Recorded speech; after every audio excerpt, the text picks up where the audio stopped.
All right. Hello, everyone, and welcome to another Azul video. Today we are just going to be playing some games. It is New Year's Eve, so Happy New Year to everybody when you're watching this, most likely. And let's just dive in.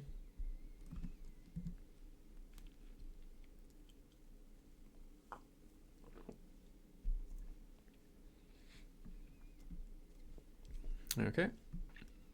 1578 arena, so probably around like 300 ELO.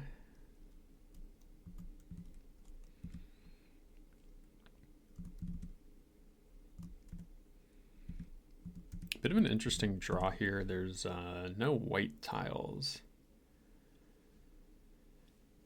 So we'll see what our opponent does.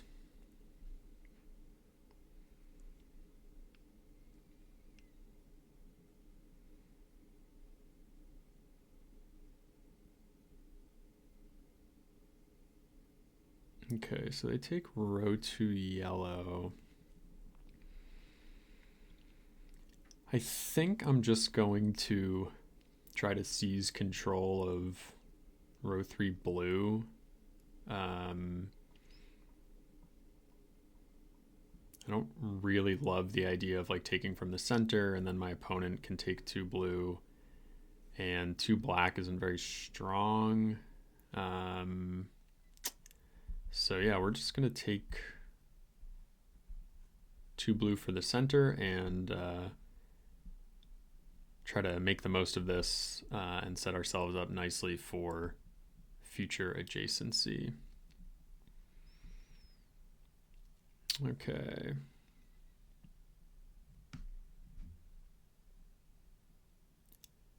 So I think now we can potentially take the 2 black.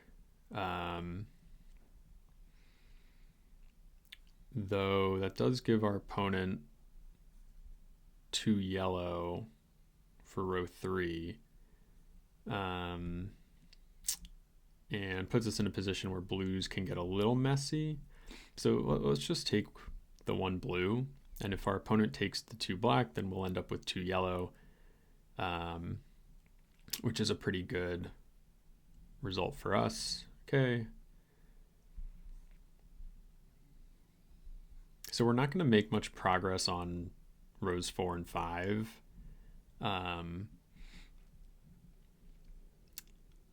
Though, okay. So we might have some options here. Okay, so my opponent's pretty fully committed to the center column. I think that's pretty clear. So they don't have any use for red. So what I'm actually going to do is pivot my column to the second column because it's really awkward for my opponent to play these 2 red. So I don't want to say it's likely necessarily, but we should, maybe be able to make some progress on row 5 red here and end up in a pretty good situation. So this is a tough spot for my opponent. Yeah, so they're going to decide to just give us all these reds.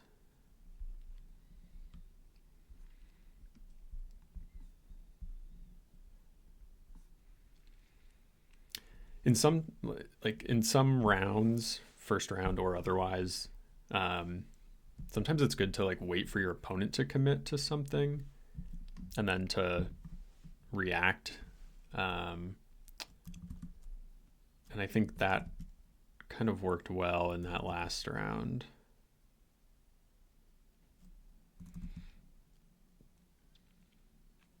Okay. So what are we looking at here? Obviously we want white. Our opponent also wants white. We should be able to finish row 4 black. I mean, it'll be, we're competing with our opponent again on that as well. And then row 5 red. I think it's great if we finish it, but if we have to spend some red on row 1 and row 2, I think that's fine. The play that it's going to group things in the middle quite a bit, but taking 2 white here looks kind of nice because then it forces these 2 blues together, and so our opponent has to pay for their row 3 blue. Let me think about other options. I don't really feel the need to just like take red. I guess the other option is taking row 2 blue, and then they can't take the 2 white because then I shut them out of blue. Yeah, so this way we get to ensure that we get kind of optimal row 3 adjacency, and we're actually going to be able to prevent them from completing row 4.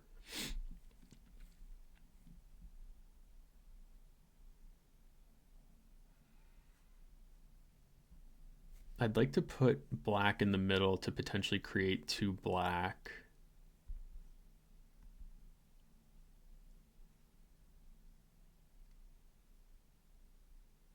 This does mean I'd have to trade off white and black though.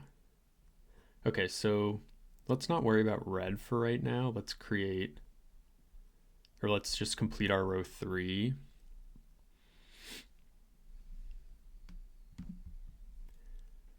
And my opponent is like fairly incentivized to, take one of these red groups.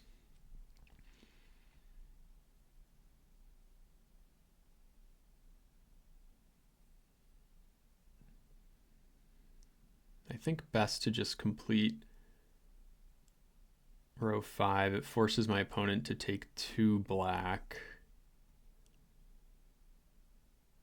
Actually, let's take 1 black.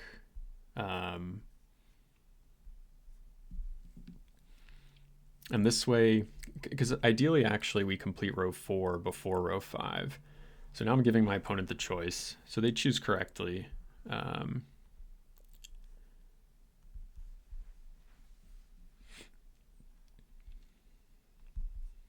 And we are doing just fine here.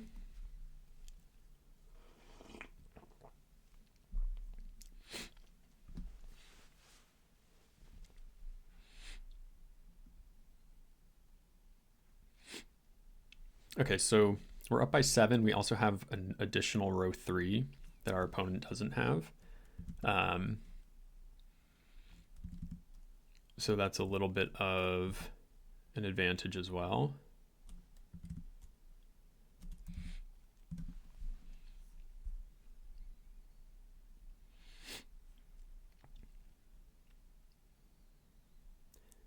Okay, so our opponent goes straight for row 3 yellow.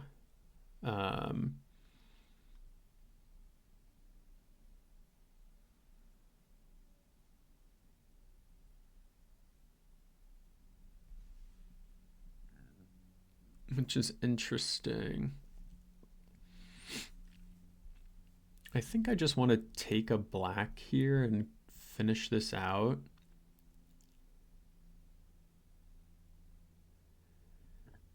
I don't particularly feel the need to have the first player token. Taking a black on row 3 gets messy. Or taking the 2 black on row 3 gets messy. Actually, let's we're going to take from this factory, and the reason is it puts a white and a yellow in the center.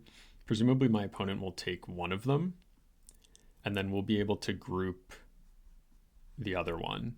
So like if they take the white, then I can take this red, and I would have grouped those yellows. Now I get to take this red, and I've grouped these 2 whites. So now I'm guaranteeing that they're overpaying for their row 4 white.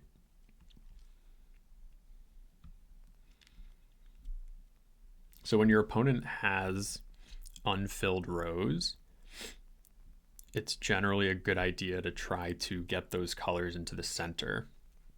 um,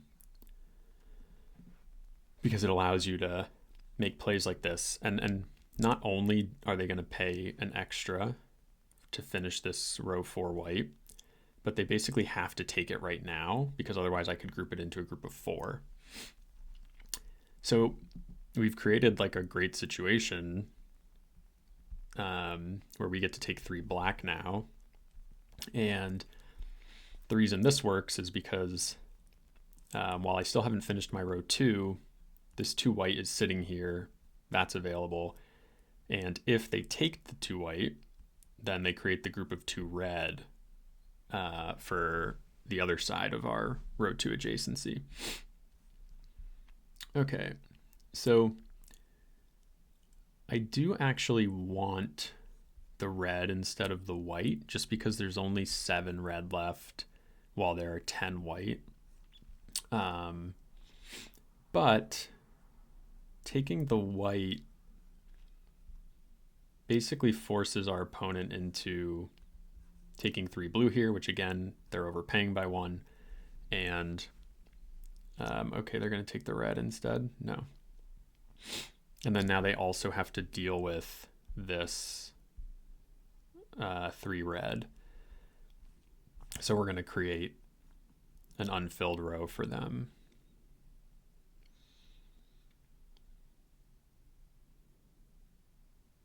So we didn't do anything crazy this round, but you can see how even things like, you know, I opted not to take the first player tile. My opponent took it, that's -1. We forced them to pay extra for the whites, that's -1. Forced them to pay extra for the blue. That's -2. So we were able to get them to -4, which is kind of a lot, with just small negative plays.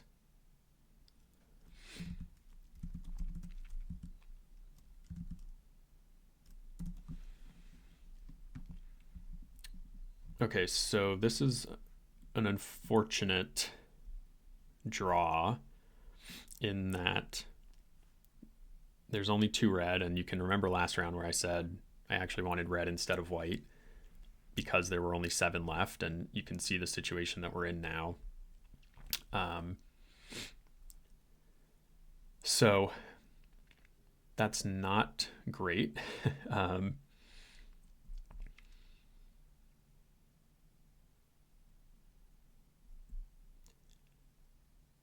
And the other row 2 option is black. I think I kind of just have to take it. I can't really just take a red and leave myself stuck. So we're just going to proactively jump on this. I do think we want to defend this red.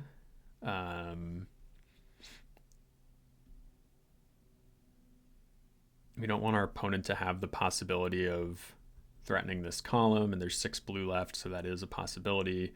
Similarly, if they finish yellow, they can't threaten this column because there's only 3 black. So, but yeah, let's leave them with an unfinished row. And I have 10 seconds on my clock, so I'm going to play a little faster, but the general idea is to scoop this 1 black. Though maybe at this point we take 2 white first and group some yellows up. So now we're blocking our opponent's row 2.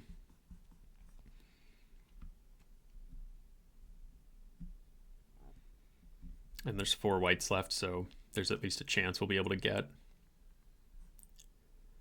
what we want here. This is an interesting one. Yeah, I think row 1 is still just the play. There's some temptation to take the yellow and block them, but they're going to have to pay some negatives here.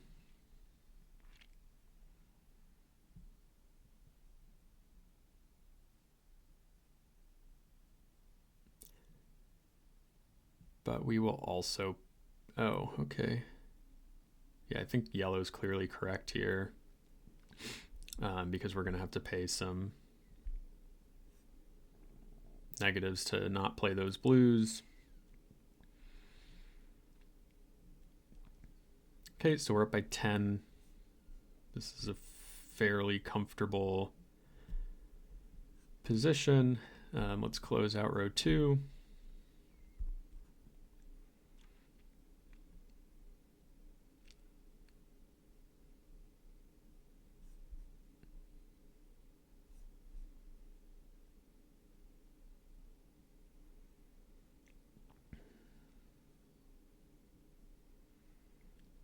So nothing crazy here.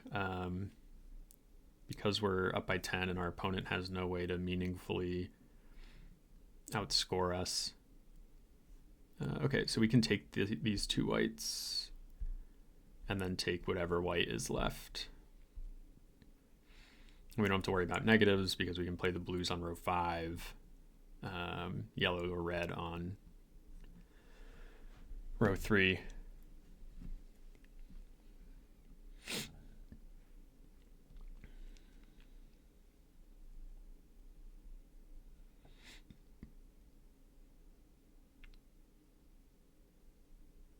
Okay, so we'll group the blues up.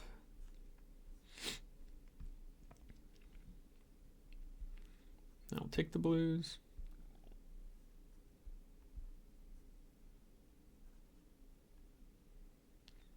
Okay, so in these situations, this game's a 10-point gap, so it doesn't matter, but you always want to actually look at these because your instinct might be to take yellow. And it ends up being the same here, but just like always check, because if you take yellow, your opponent goes -1. But if you take white, you go -2 and they go -3. So it is the same. Both cases are a net gain of -1, but just because you can play something doesn't mean you should. Sometimes you take the negative and they take more negatives.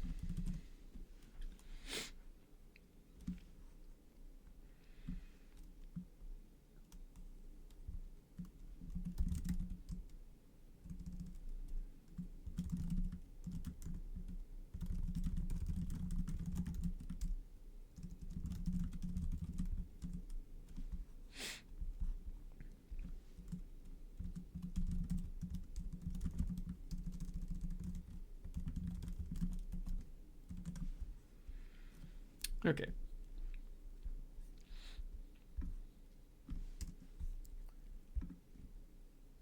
Let's go again.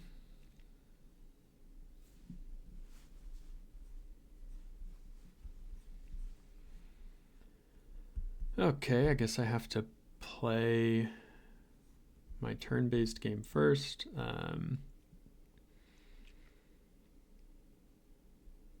Nothing too interesting here. We're building the center column. That's interesting. I didn't know you had to play an arena turn-based before you could start a real-time game.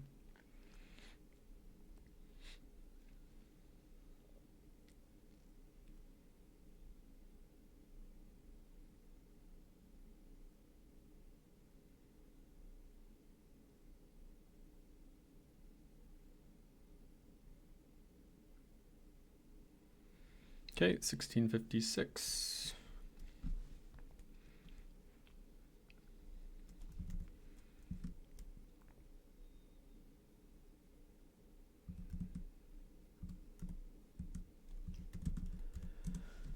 Another pretty interesting start, just with all these yellows. I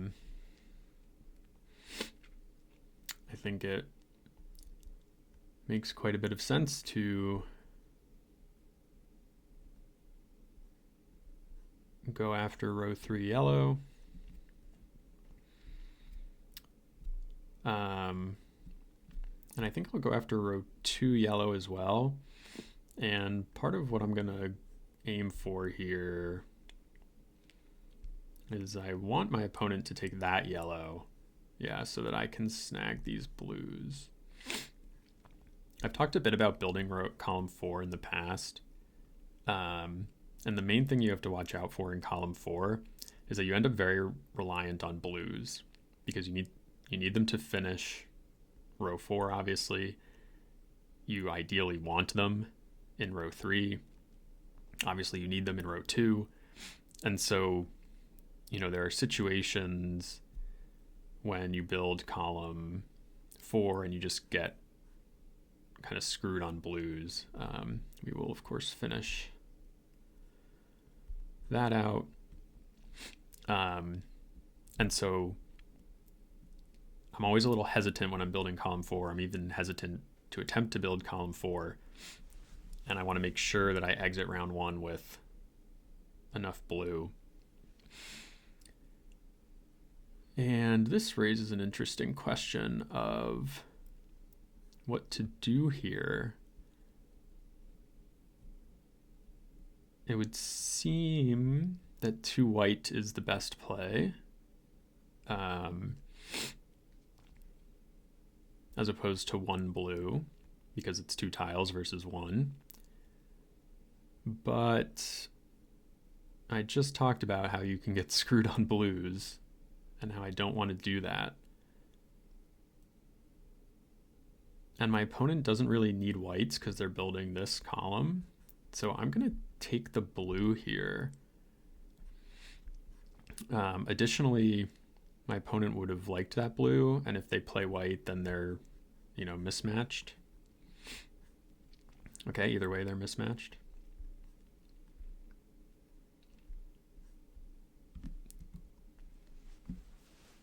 So kind of an interesting decision on that blue versus white. We'll see how that pans out.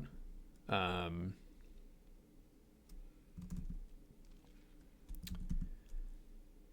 you can see here a mistake that my opponent made, which is that there were 8 yellow tiles in round 1, and they put themselves in a position to need a lot of yellow tiles in round 2, and only 2 came out.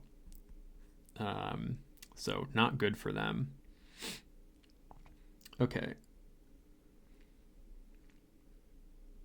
So obviously I need a blue. Should be able to get that. It'd be nice to pick up 3 blue as well. So like my ideal scenario is, 1 blue, 3 blue, 2 red, 1 black, and 4 whites. So I think with that in mind, I didn't want to take this single blue and create a group of 3 red, because then if my opponent takes it, I can't get row 2 red.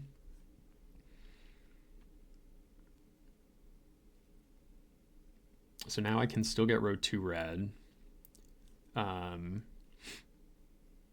I also have backup row 2 options in black or even white.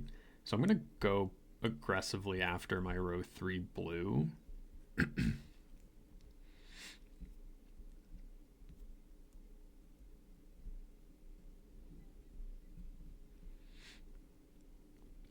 And so when you make a play like this, where you can be forced, you want to know what happens in that case. So if I take 2 blue here, I'm still okay to be able to grab row 1 and row 2. It's not pretty, but like if my opponent takes yellow, then I can take black, and then I have either row 2 white or row 2 red left. That being said, this does invite my opponent to take all of the white tiles. So I am thinking about, do I want to take white here and force them to take this blue? This blue is really bad for them, actually. So if I take white instead of blue,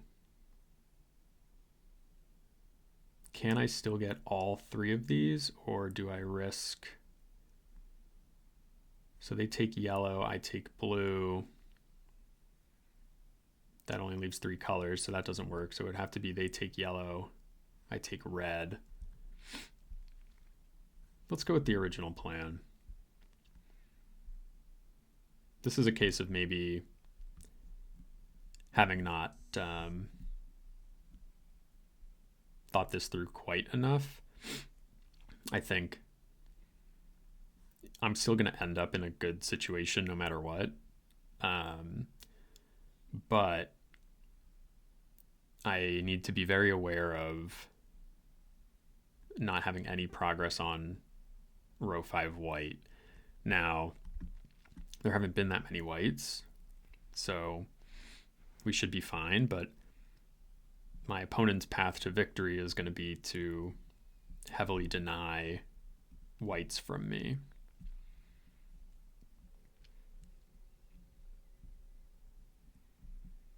Okay, so now we take yellow.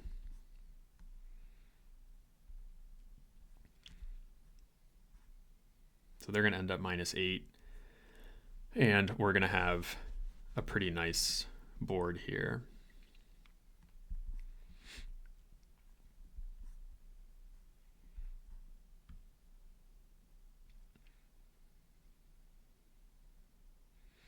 Yeah, so we're up by 10.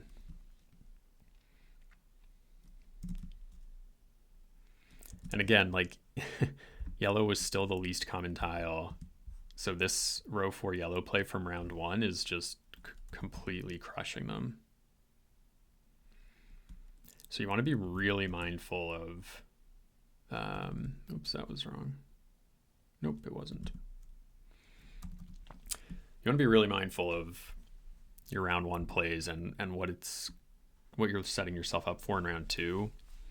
Like leaving 3 empty yellows open when there were 8 yellows is just asking for trouble.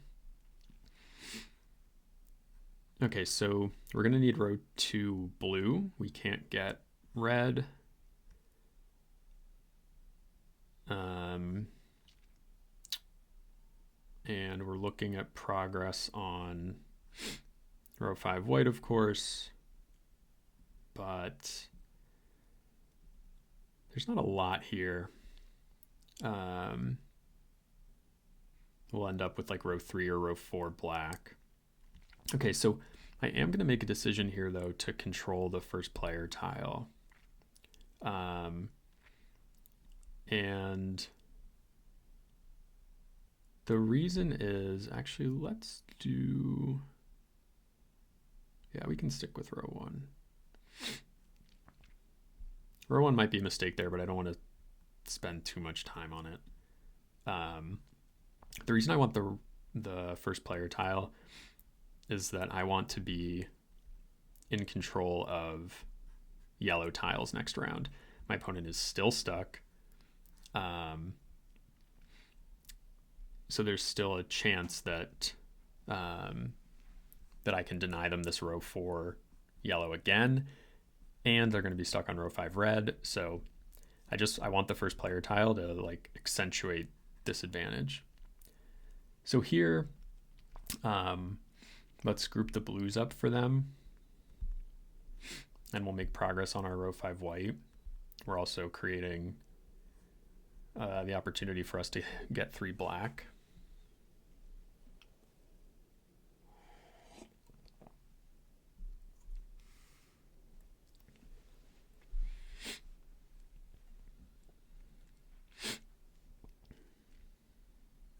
Okay, let's take the white.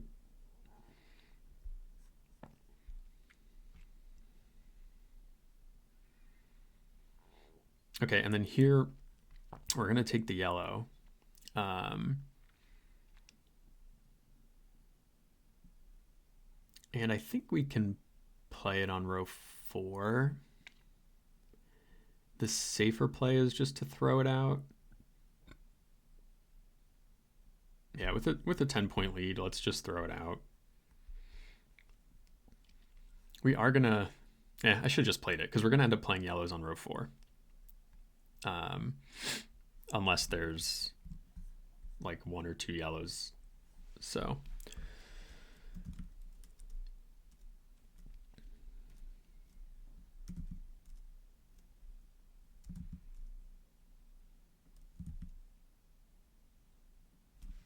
Okay, so there's still tons of white left.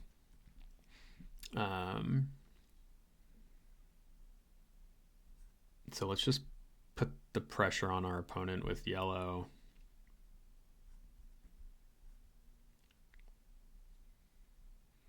They take white.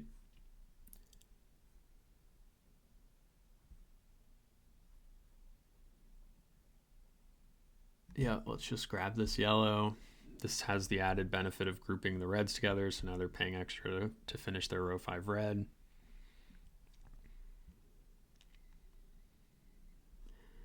Okay, so here's a end of round situation. So how would I choose between the reds from the center or the reds from the factory? The reds from the factory allow me to put 4 colors in the center when there's no 5th color on the last remaining factory. So I will not get stuck with the last player tie or the last pick, which is relevant because there's going to be 3 blues.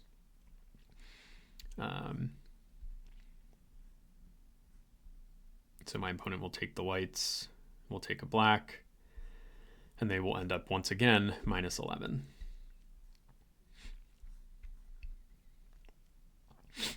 And again, you can see just like the last game, it's like the little negatives can really add up. Obviously, we gave them 3 blues here, but you know, they had already taken an extra red from the first player tile, and so we're up by 10 in the last round. And you know, I talked about having to be cognizant of my row 5 white, and I didn't really talk about it that much in the subsequent rounds, but white remained like pretty sparse. So knowing that there were 11 left and then 7 left, you know, getting 2 white is not a problem. So we will just take 2 white, finish the column, we'll grab 1 red, and again, there's really nothing our opponent can do. They have no threats. They can't complete a column. They can't complete a full color. While we will have a column and a 10-point lead. Okay, so our opponent can't play red.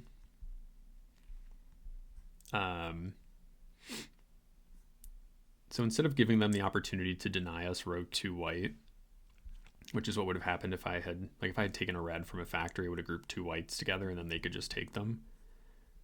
So instead of doing that, I will let the reds group, and you know, I can still play them on row 1 with negatives, or you know, we could do the math and see if row 3 is actually a better spot for them. This is worth 10 points, so 8 to play the red plus the 2 bonus, but would be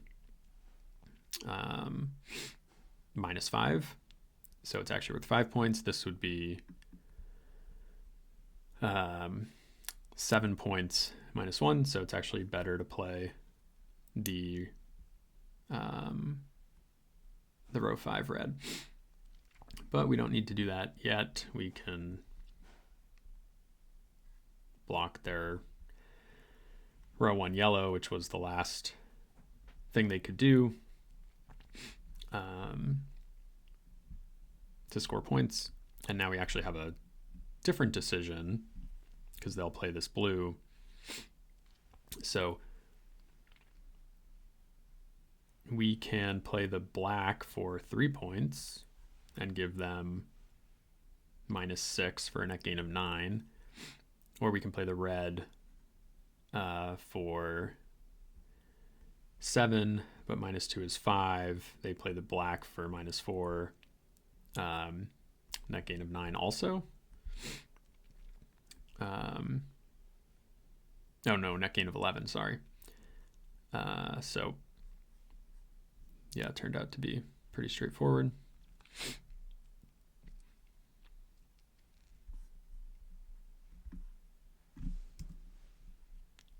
Okay, GG. Yeah, so our opponent really just like doomed himself from the start with that yellow play. So you have to be really careful.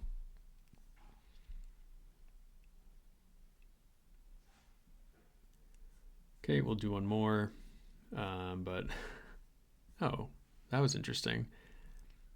I had the turn-based game, so I thought it was going to tell me I needed to play that first, but here we are.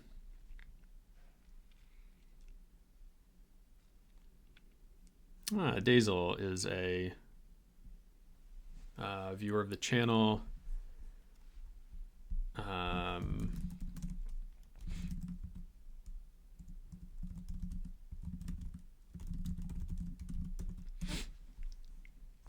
So, hi Azul, if you're watching this in the future.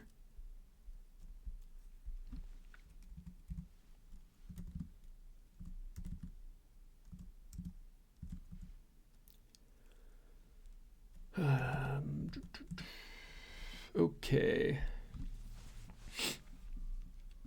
So here I'm basically seeing I have an opportunity to secure row 3 white, and there's a decent number of reds in the round for row 5 red.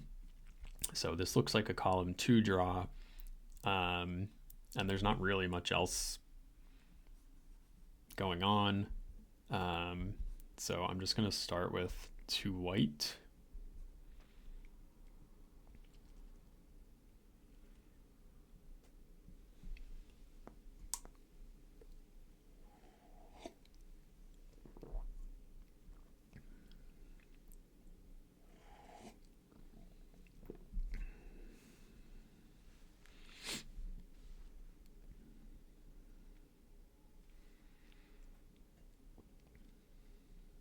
Tough situation for Azul here.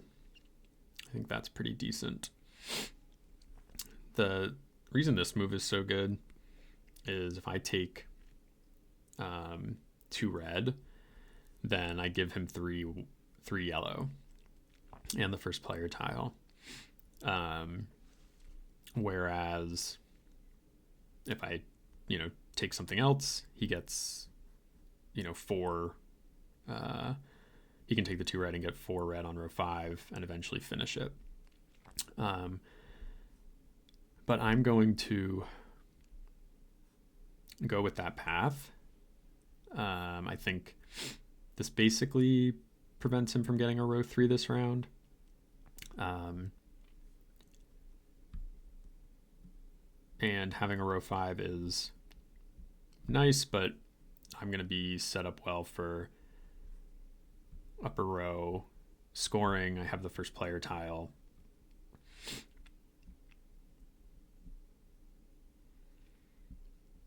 Okay.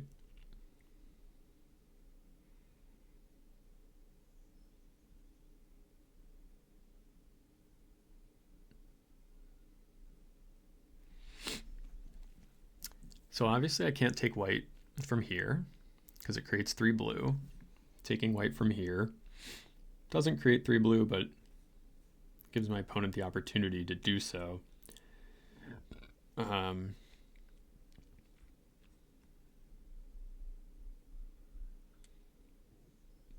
Attempting to take a red. I'm trying to avoid my opponent getting 3 blue.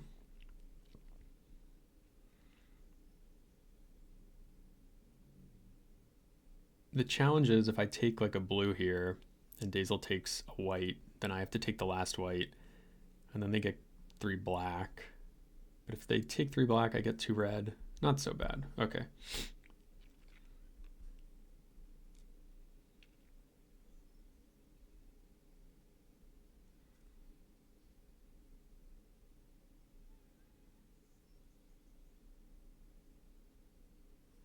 Okay, so we'll take the 2 red. And the plan here is just to eat these 3 blue when they... Okay, so not going to get grouped.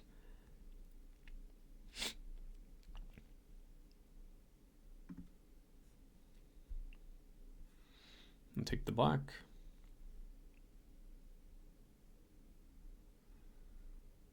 Yep.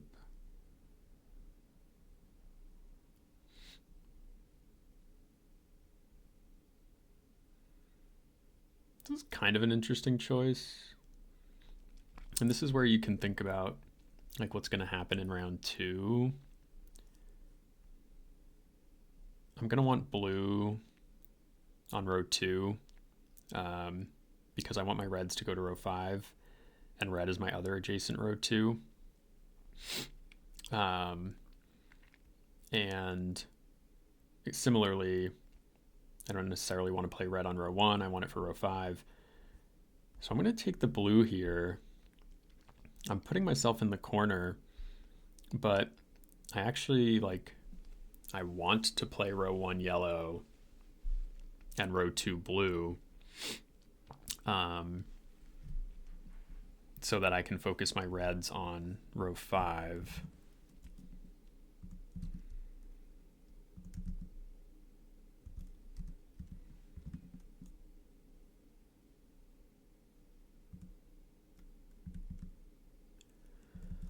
Okay, so a lot going on here. Obviously, row 3 red is kind of the elephant in the room, but we just give our opponent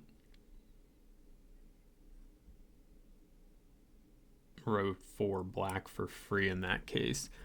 And it's a little hard for Azul to play all this red, and there's so much of it, that I think I can safely take black and still end up with completing my row 5 red.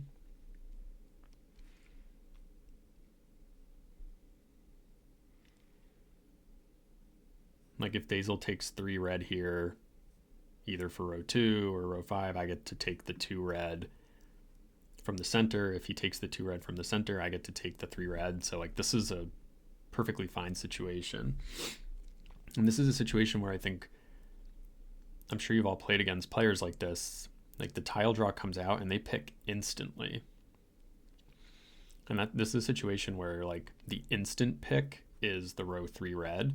But when you look at the situation, it's really hard for your opponent to play all of that red. And so you don't need to dive into taking that. You can take something else like the black that's gonna limit them more severely. Okay, and then this is where having flexibility in our upper rows is important. We can take this black, and we have a lot of options here. Presumably Azul does that. We'll get actually, let's not jump into that just yet.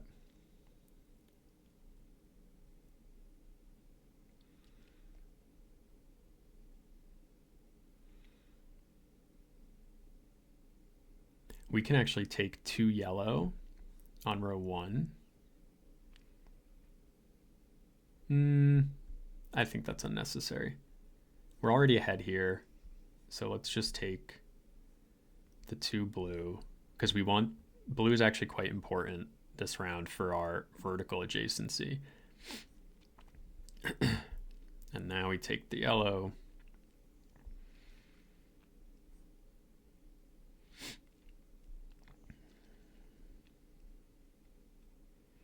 And obviously this tile draw helped us.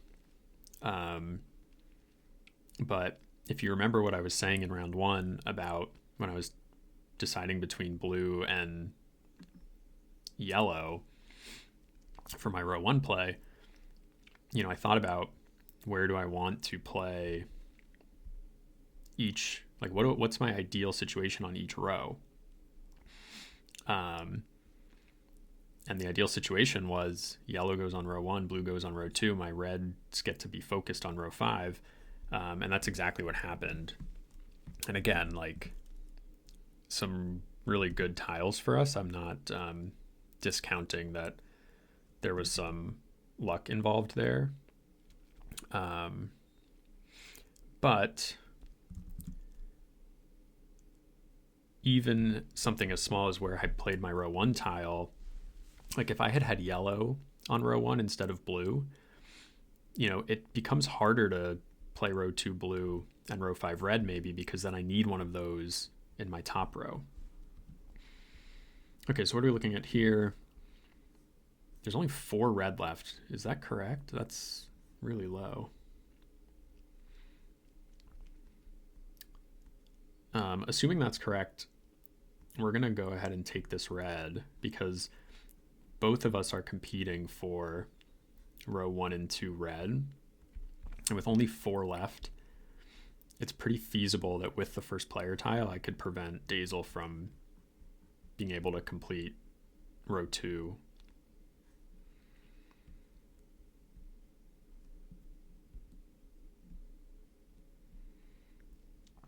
And we're pretty much wide open this round.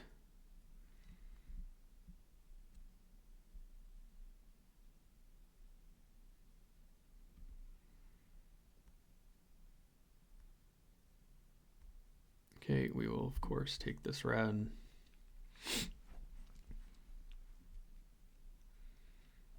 This was a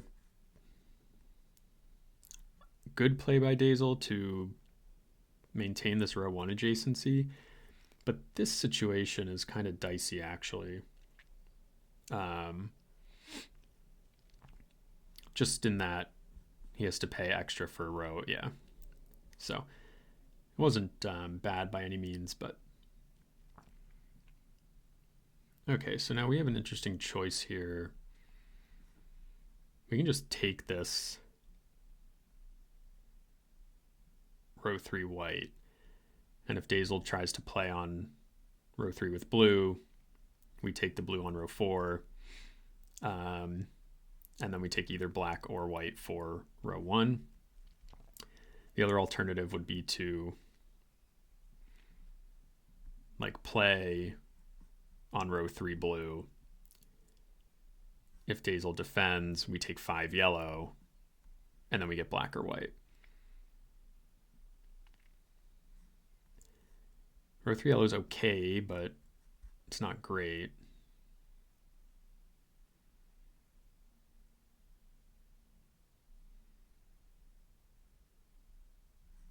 But this prevents him from getting anything on row 3. So if I had taken blue, Dazel could have played row 3 yellow, and then we get row 3 blue.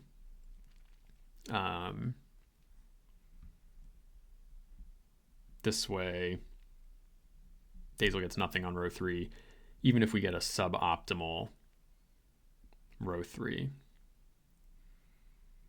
Ooh, 1 yellow.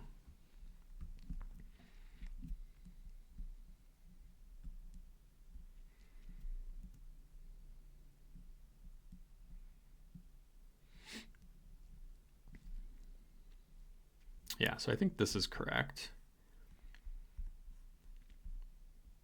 And then I think what Dazel wants to do here is take 2 black on row 5. Obviously because black is good for my points this round, but also, you know, Dazel's down by 13, and creating like a second column threat is one way to try to make up some of that deficit.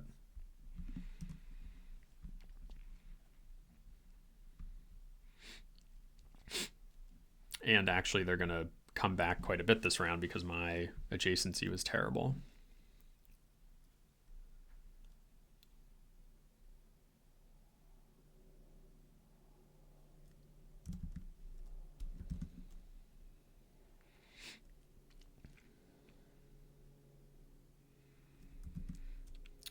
Okay.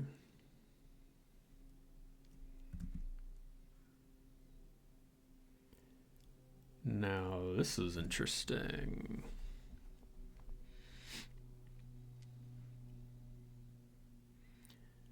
So one thing that would be nice, there's only 1 red left, so it'd be nice to deny Dazel this red.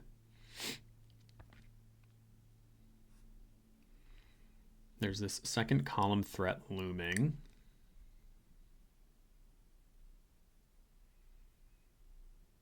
There's only 2 black left.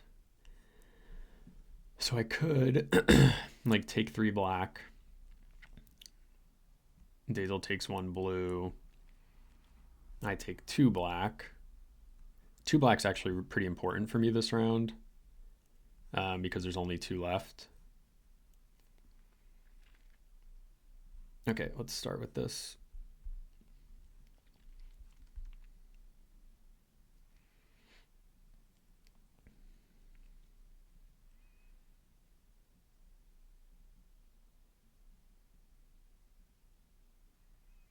Yeah, so Dazel's in a tough spot.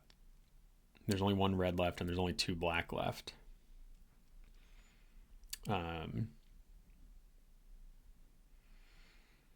So he's not going to be able to complete row 2. I think let's just keep this simple and take these 2 blue.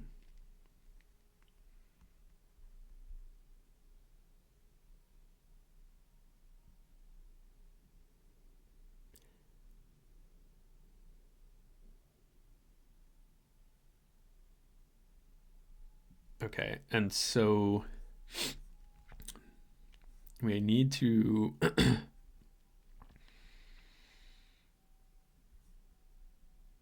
now think about our row 2 situation, and it's changed. We have the first player tile, so we'll be able to get one red.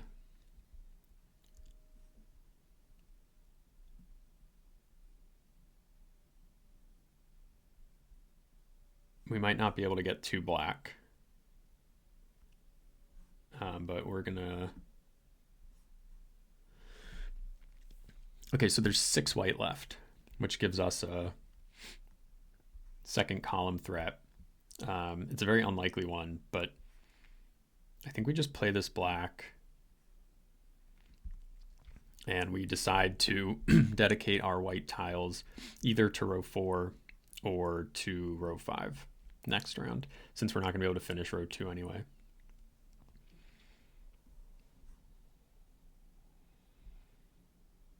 I think Dazel basically has to take the 4 blue.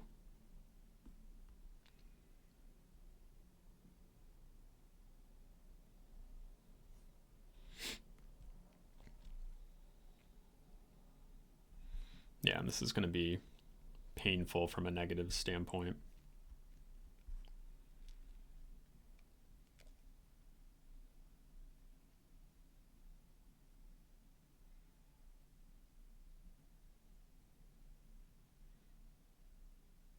Okay, so we're up by 16.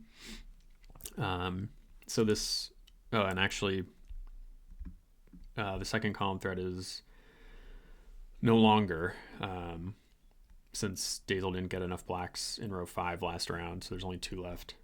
So we can pretty safely just end the game, so we'll just take row 1, red. One thing that's worth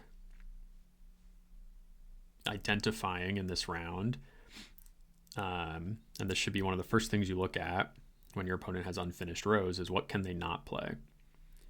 So there's 4 blue that they can't play, and there's 4 yellow that they can't play. So in a closer game, maybe I would be really scheming as to how to get those negatives onto them. And some of the like math you want to do is, you know, see what these blues are worth. These row 3 blue is worth 7 points, but if we can get them onto Dazel for more than -7, then it's better to dump them onto Dazel than to play them ourselves. In this case, we will play these yellows to group up the 4 white. So Dazel has to pay negatives there. And then this is another case of, just like in the second game when I said at the end, like, don't just autopilot these last moves. Just because I can play these yellows and I can't play this black doesn't mean I should, right? So I should take -1 from this black, and then Dazel has to take these 2 yellows, which are -5. So always double check these things.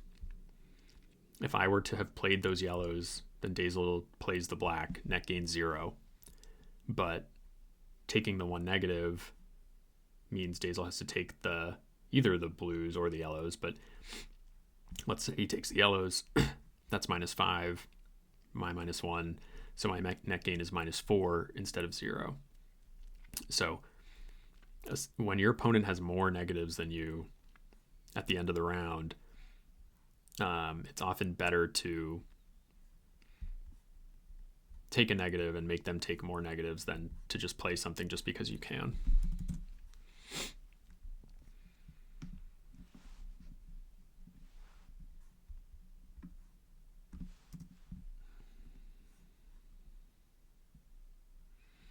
Okay.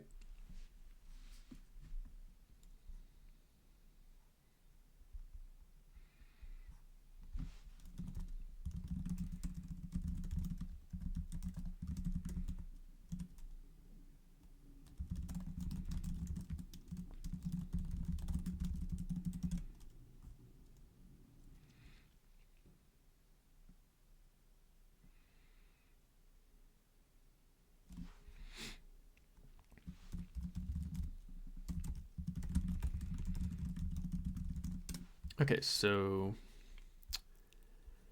that's 3 games. So we'll call it there, 56-minute video. Yeah, thanks for watching. Happy New Year, and see you next time.